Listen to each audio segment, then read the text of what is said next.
Hello?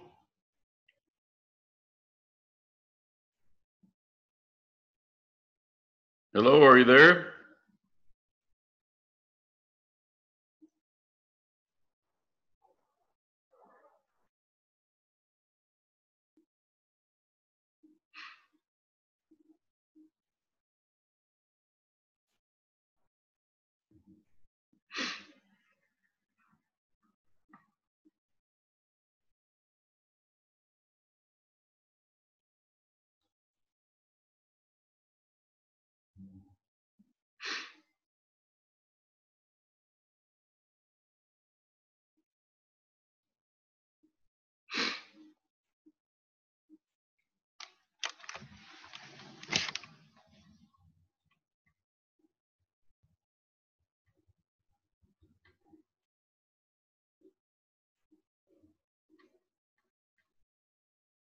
Fine. Oh. Hello? Yes, hi. Hi, I hear you coming in there now. Is it Yeah, just his you? audio isn't working on his computer, so. You just testing it? Yeah, well, I'm actually on the phone now. Okay, got it. I'm hearing you fine. Are you seeing the screen already? Okay. Yes, sir. Okay, it's just the two of us? Yes. Okay, that's fine. We'll just jump right in. I'm recording this session as well, and I think for this one to probably be pretty brief. I'm just going to cover the down payment worksheet, and then we'll do a separate training on applications. I recorded a training session while I was there on video, but I just don't know that it's going to be very. I don't know that the audio is going to be good enough for you to be able to do that. So we'll probably just do another session on the application soon. So we'll jump right into the down payment worksheet. So I'll just kind of recap what we've done earlier in the earlier session and what leads up to the down payment worksheet. You know, we've already greeted the customer, we brought them in the office, we kind of just grabbed a notepad and chatted with them a little bit, mostly trying to understand their needs. We're not really qualifying them, we're anticipating they're going to qualify. Then we move to the, once we've kind of selected a vehicle, we'll do the down payment worksheet. And I'm sorry, not the down payment worksheet, the pre-test drive questionnaire. And so the customer will go out on a 15-minute test drive. When they return, you will ask them if that vehicle meets their needs, and if they want to buy that one, subject to getting the financing worked out, and they're going to say yes most of the time. And then you're going to bring them in the office, and you're going to start into this down payment worksheet. And this worksheet is really meant to serve a couple of purposes, Angelica.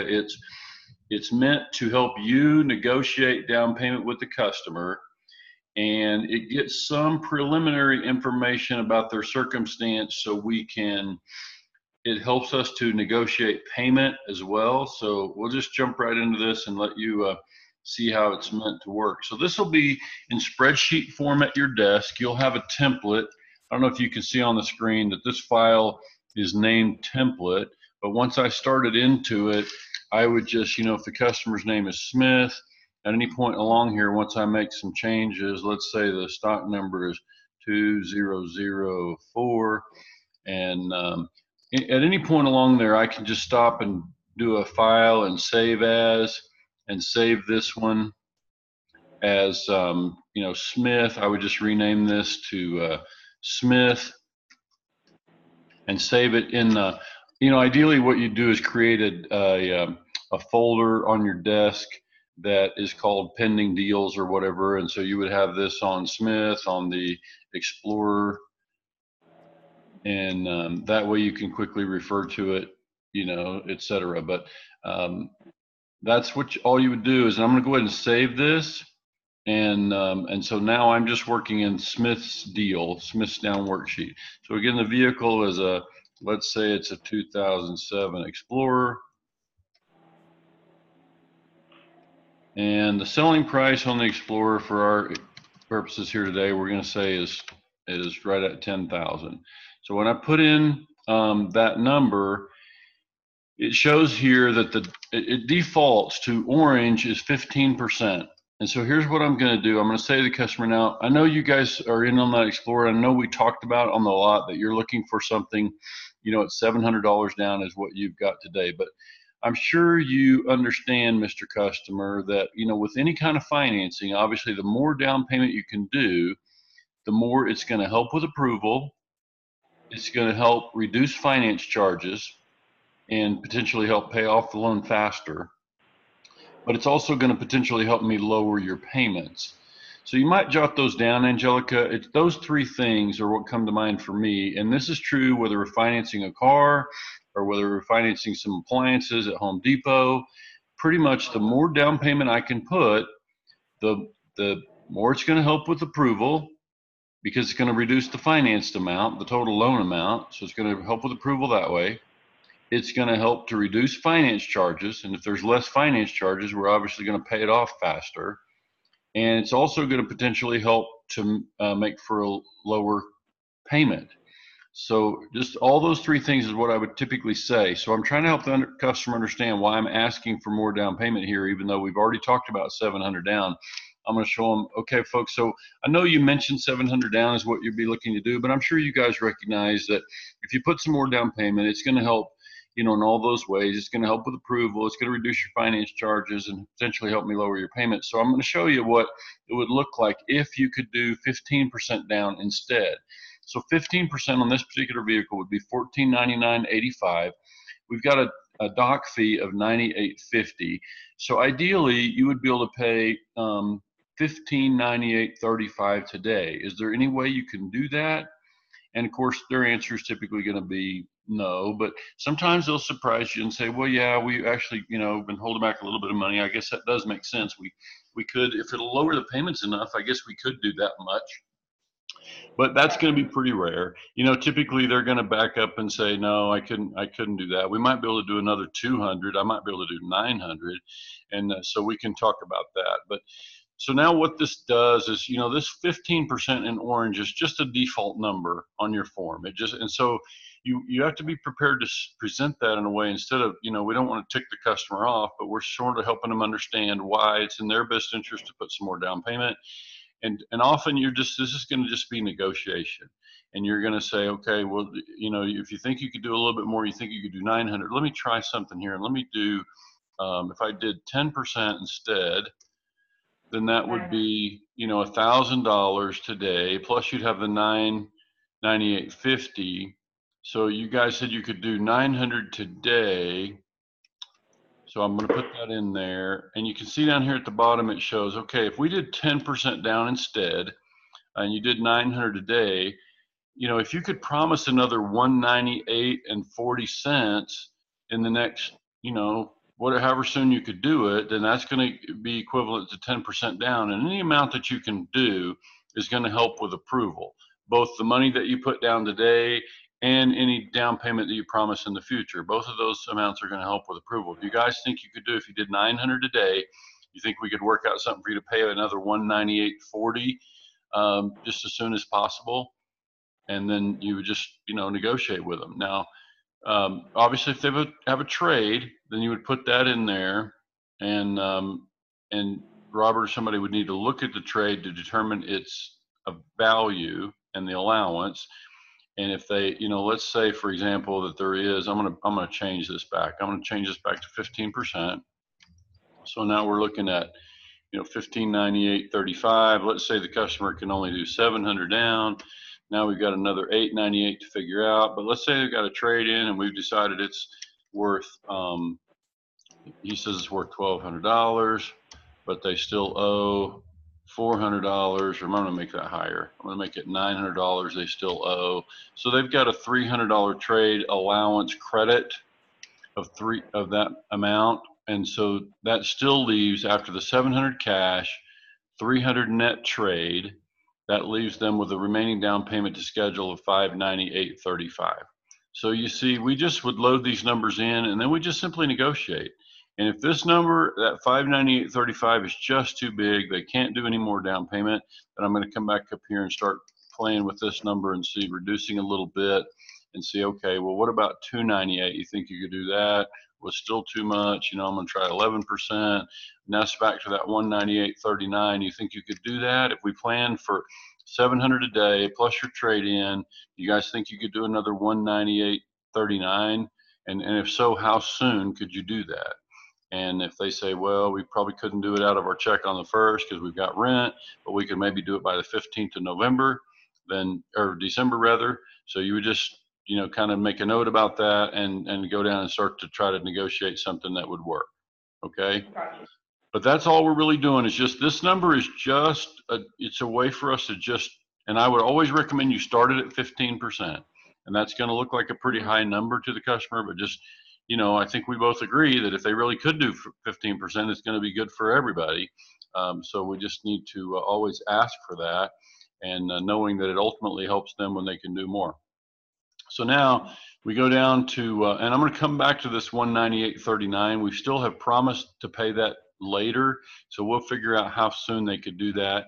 Let's go ahead and fill out the rest of the application. That's what I'll tell them. Okay, we're going to try to work out that 198.39, but let me get some more information from you first.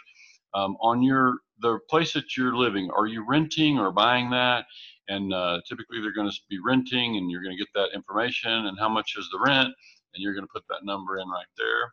Now, give me a second, I got a pop-up I got to deal with. Okay, so it's going to say, so you plug that amount in there, and now we're going to put the income information. Okay, and let's say we got two buyers here. There's Mr. and Mrs. Smith. So he gets paid weekly, 500, and his name is Joe. And now she gets paid semi-monthly. You see where I'm changing those drop downs? She gets paid semi-monthly, and she brings home about 700 twice a month. So you can see over here on the right side, and that's Mary. So I'll put her information in there. But I want you to see these calculations over here on the side. What that's doing is it's saying that Joe's weekly check of 500 is equivalent to about $21.65 per month. Her income is equivalent to about $1,400 per month. And you can see that that says that their combined total income per month is $3,565. You see that number? Yes. You with me? Yes. Can you Okay. hear me? Yeah, I Okay, got you now. sorry. I got you. No, you're fine. So I just so that number at 3,565 is their total equivalent monthly income, and that's take home. We want this, and I should change that on your form, on your template, to say net amount or take home is what we're looking for there. Okay, so that should be then their take home monthly is 3,565. Now what you see just below that, it gives a payment range, and we're trying, the reason this is in bold right here on this line is because we are trying to make customers' payments no more than about 20% of their take home pay. But when you look at this and their income, Joe and Mary's combined income, you know, that's a big number. That means they could conceivably handle a payment of $713 a month and still be within our 20% target. But we know that's a crazy high payment for most customers. And so, you know, I would just say to them as I'm sitting there, you know, and you're going to be able to show them this information on the screen. There's nothing confidential about what we're showing on page 1 here. So you just show this to them and say, guys, we try to always make sure payments are no more than about 20% per month, just because that's been our experience that, you know, customers can handle that pretty well. But, you know, that shows that your payment could be as much as $713. And I know you don't want a payment that high, but what do you feel would be comfortable? Do you think you could do 500? And I'm really still starting high. You know, that we don't really expect it, but I don't want to say 350. So I'm going to start a little bit high, and they're going to say, oh no, that'd be too much. You know, I think, but hopefully I've got their thinking up a little bit, and they might come back and say, we probably could do about 450 a month, or, you know, maybe we're going to set this up on semi-monthly payments or weekly payments, whatever, but equivalent to about 450 a month is probably the most we could do. And so, yeah, and then so we obviously want the payments to be comfortable, but we also want the loan to pay off as quickly as possible for your sake and for ours.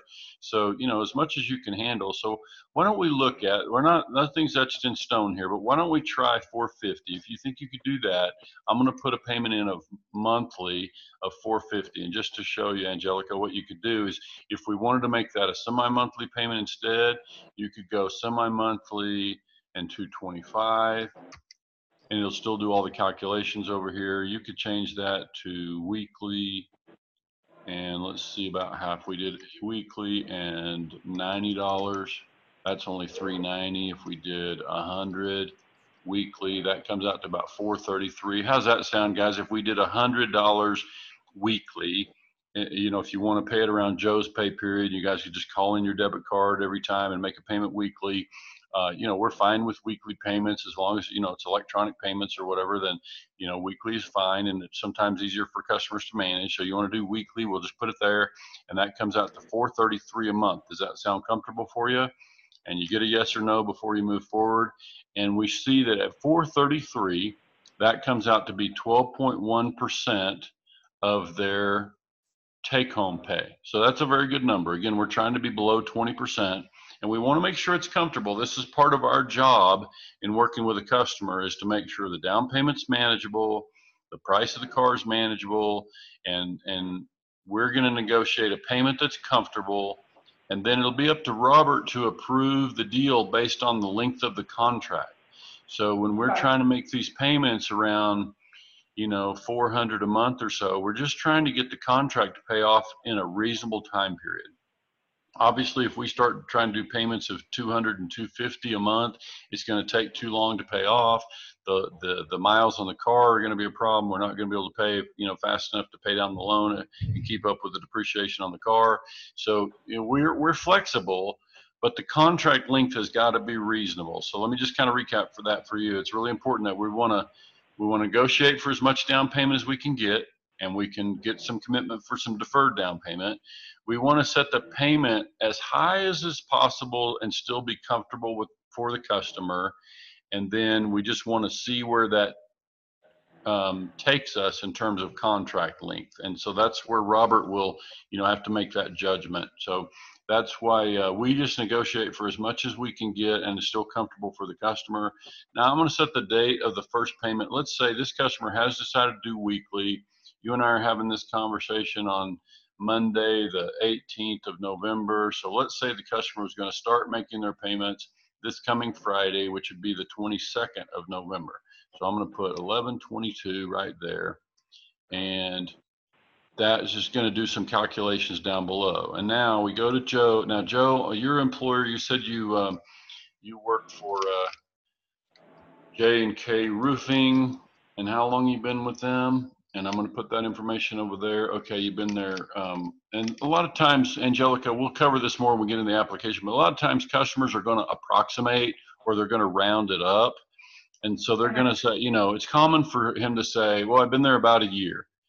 And you just want to pin them down and say, I need to be as precise as possible here. Do you remember exactly when you started? And they're going to say, yeah, it was like January of this year. Okay, so it's really been about 11 months, right? So I'm going to put 0 years and 11 months. I'm just trying to show them we got to get very precise. We're happy to try to help people regardless of their credit circumstances, but we count on them to be honest with us, and we need very precise and accurate, honest information. So now that's Joe, and I can put a note over here. Keep in mind this is their worksheet now, so we can put all the notes on it we want to. And now she has worked in I think I said housekeeping, and let's say she says she's been there 1 year and 4 months, and that's you know, days in housekeeping, and that's Mary. And we're gonna put that on there like so. And now we're gonna go on the next. And so how many buyers on this vehicle? And obviously if it's a single individual, it'll be one. In this case, they're both prepared to co-sign on the loan. And so we're gonna say 2 buyers. Any other dependents at home? Any children besides you 2 as buyers? Anybody else that's depending on you financially? How many dependents do we have at home? And so they're going to say, well, you know, my mother lives with us, and she relies on us financially, and then we've got 2 kids, so there's going to be 3 in the household. Okay, and I can show you later where that stuff matters, but it's really going to do some calculations in terms of their total budget. And then miles to the residence, we want to get this, even if you have to just jump on Google and look it up real quick.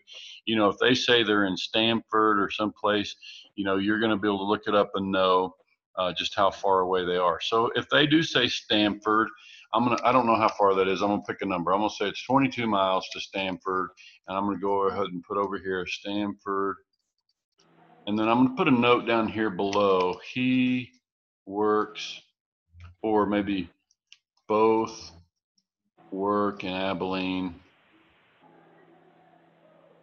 Monday through Friday, something like that. You know, it's just a way to be able to show what's the situation. Even though they live a good distance, it's fairly convenient for them to come meet with us if something comes up. And so that's important. That's part of why we're asking that question. Any questions about any of that so far? Yeah. Okay, I'm gonna keep moving. So now the next part is the residence time, how long at the residence, and again, we want to be very precise. So, you know, do you remember when you moved in? We want to get this as precise as possible.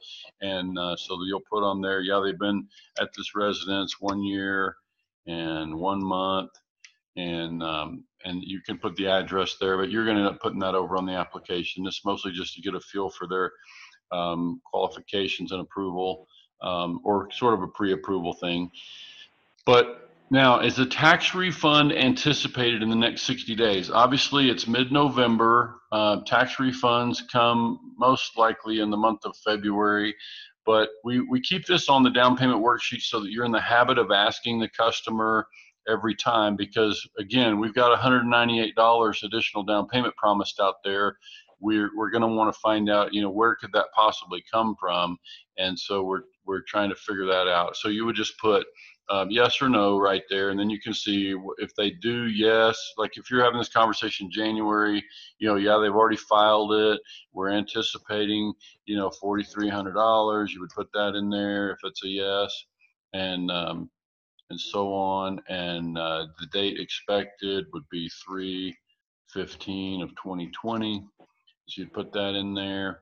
And then do you guys have any unpaid taxes or child support or student loans, government debt, that sort of thing that might interfere with that refund? Then you put no. If they answer no to all those, you just put that in there and go on. Now, you can see down here below, we're getting back to the deferred down payment that we talked about. So here's the amount of the deferred down payment or the down payment that we still need to plan. You guys have covered so far all but this 198.39. How soon do you think you could do that additional amount? And we need to, you might want to make a note about this part. Any deferred down payment that you get promised from the customer needs to be on the contract on or before the date of the second installment. And I believe Robert told me that not only that, it also has to be paid within 30 days. So we've got, I'm sorry? Yeah, I was gonna ask that question. How long do they actually have to make that deferred payment? Yeah, and that's new for me. That must be a Texas thing. But let's operate on that idea that it needs to be paid within 30 days, and it has to be paid on or before the date of the second installment. So in this case, I've made things a little more complicated by doing a weekly payment, because now the second installment is only, you know, 10 days or so away. That's the 29th. So we need to, it makes the customer have to pay that quickly. Alternatively, you know, we could go back up here and you can see that if I change the payment schedule to monthly, and let's say I do monthly, and I'm going to do $450 a month instead, and I'm still going to start the payments. Instead of 11/22, I'm going to maybe start the payments. Let me look and see. You know, now they say because he gets paid on the 1st and the 15th, or actually we've got his monthly. So let's say he gets paid on the 3rd of every month. So we're going to set this payment to be 12/3/19. Okay, so now when we go back and look at the bottom of this, it's going to take that information we put in, and it's going to say, okay, now we're doing $450 a month, 12/3, and then the next payment will be January 2nd. So now we've got all the way until January 2nd to schedule out this 198.39. So this is where the creativity comes into play, and you can call me on these anytime, and I can try to coach you through some scenarios. Sometimes it gets tricky when you've got two buyers and, you know, one's paid biweekly and the other, you know, monthly, whatever. So we just have to just talk through those options. And I'm typically just very forthcoming with the customer. We just work it out together, you know, and just talk through what's going to make the most sense. And so in this case, I might do just as one example, in order to give them more time to get this squared away, and knowing that people have, holidays to think about, I might do of the 198.39. Let's say I do $48.39 to be paid with their first payment on December 3rd. And now you can see over here on the right side, it shows after I put that in, I still got $150 left to schedule, and I could put in 150. You guys are going to promise some additional down payment of 150 on January 2nd when you get that paycheck. And so what that does is that adds another 198.39 to your down payment, which is going to help with the approval. So you see what I've done there. I just kind of scheduled that in a way that that gets it paid up by the second installment. Now, I guess I have to be careful because I said I had to be paid by within 30 days. So that we're doing this on November 18th. So that really wouldn't work, in this case. So I got, the only other thing I could really do is go back and do, let's see, how did we say she was paid? She's paid semi-monthly. So, I could make the payments semi-monthly instead. And now we do 225.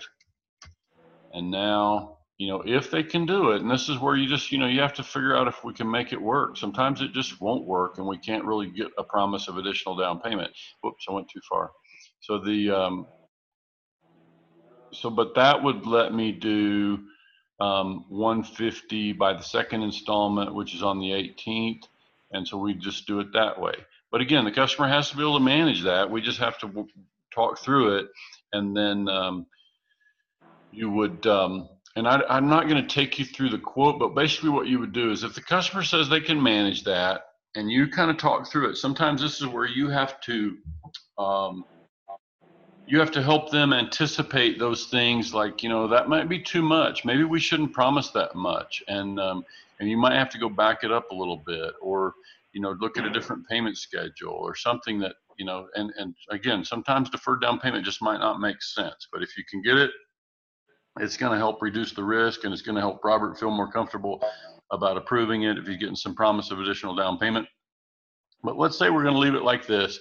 We're going to do semi-monthly, and we're going to do that $48.39 on the first payment on the 3rd, another 150 when they get the check on the 18th. And so that's given that promise. Now, down below, you see where it says from Autometrics quote. This is where you would go into the software and you would load the deal with all of the information that you just put in. You would have the vehicle, you'd have the selling price, you would have, and in this case, I realize we're not using Autometrics anymore. I guess you're going to be doing this in Fraser software, but whatever software you're using, you're going to go over there and do your quote, and you'll have everything. You'll have the price of the car, the down payment today, any information about the trade-in, promise of when the first payment's going to be, what that payment schedule is going to be, bi-weekly, monthly, whatever. And now you can just take that exact information and you can go over and prepare a quote. And the reason we want to do that is we want to print it and have the customer go over it with you and sign it before we move forward with the application. We're just trying to make sure before we go into our lengthy application that we've got an understanding. This is definitely a car we want. These are the terms we're comfortable with. We're okay with starting the payments on this date and doing bi-weekly and so on. So you're just gonna go real careful through it and print it off and have them initial off on everything. Date of the first payment, what the payment amount's gonna be. Just make sure they're crystal clear on exactly what we're doing, and they'll see the whole deal with finance charges and everything, and you'll be able to just prepare a full quote. So we want to make sure there's no problems there before we move forward. And then once you have that, the number of payments per quote, and so you'll put in there, whatever that comes out to be. Let's see, we're doing semi-monthly, so 3 years would be about 72. So I'm going to put 70 in right here, and that says that's about 35 months or about 151 weeks. And then you'll put in the amount financed, from that calculation, and put that in there. And those numbers, these in yellow, when you put those numbers in there from your quote, it's going to help drive numbers in the other parts of this workbook, which aren't your concern. They're just things to be aware of. That's why they need to be in there in order for Robert to be able to pick up and do what he's going to do. But if Robert's not available, one of the benefits of this, having this down payment worksheet in a spreadsheet like this is, it would be, if Robert wasn't available and you were working with a customer and wanted me to look over the deal, you could save this down payment as Smith Explorer. You could email it to me and I could have a quick look. You could tell the customer, I need a minute, and tell you guys need a smoke break or something, go and stretch your legs and give me a few minutes. And then you just call me and email this thing to me and we could talk through it if you're having any problem. Okay. Okay, so I think we'll stop there. I mean, again, you're going to need to get some coaching from Robert and them on the software side, and of course, probably directly from Fraser on the software where necessary. But I think the main thing I wanted you to understand about this down payment worksheet is we're simply using it as a tool to get the customer to agree to either some more down payment today or a promise of deferred, etc. We're just and also we use it, you can see, to do the calculations on income, because that helps you know where to set the customer's payment once you see the income and how that compares to 20%, etc. And you'll be able to just choose a payment that's workable and negotiate that with them at the time. So any questions about any of that? No, sir. Okay. Well, we'll wrap this one up then and let you get back to work. Any questions about the process overall, since I realize you're just barely getting situated there, but any questions or concerns that you're coming across so far? No, hold on. I probably did, and I sure wrote it down. There was one question, but I You'll don't think of it. remember exactly what it was. So I'll have to write it down once I remember it. That's fine. If you remember, just text it to me if it pops in your head later. But my main thing for you as a new hire, I know you've worked in Buy Here Pay Here before. Obviously, there's a little different process, but I would just recommend that you, just like I said in the earlier session, just try to be an advocate. You're just trying to help them solve their transportation problem, and so you're just trying to help them figure that out and work through it together, knowing that ultimately, in order to get approved, you kind of know a little bit about what framework we're working within. But yeah, just trying to be their buddy and work through the numbers and try to help them figure it out and choose the car that's most affordable, that will meet their needs, and that way they'll have a better chance of getting approved and going home in a car today. When a customer says to me they really need wheels, then I try to urge them to be okay. So you just keep in mind, the more affordable the car that you choose, the greater the chance of me being able to get the financing approved and send you home in it today. Just kind of put that decision on them, and then they can decide how picky they want to be, right, based on that. Yes. So anyway, you get it. I'll leave you to the rest of your day. We'll try to schedule. I need to coordinate with Robert, because we talked about doing a training session with all three of you. So I'll try to work that out with him, and then you and I can do another training session on applications alone, just as soon as we can work that out. Okay. Awesome. Okay. All right. Have a good day. We'll talk soon. All right. See ya. Okay. Bye. Thanks.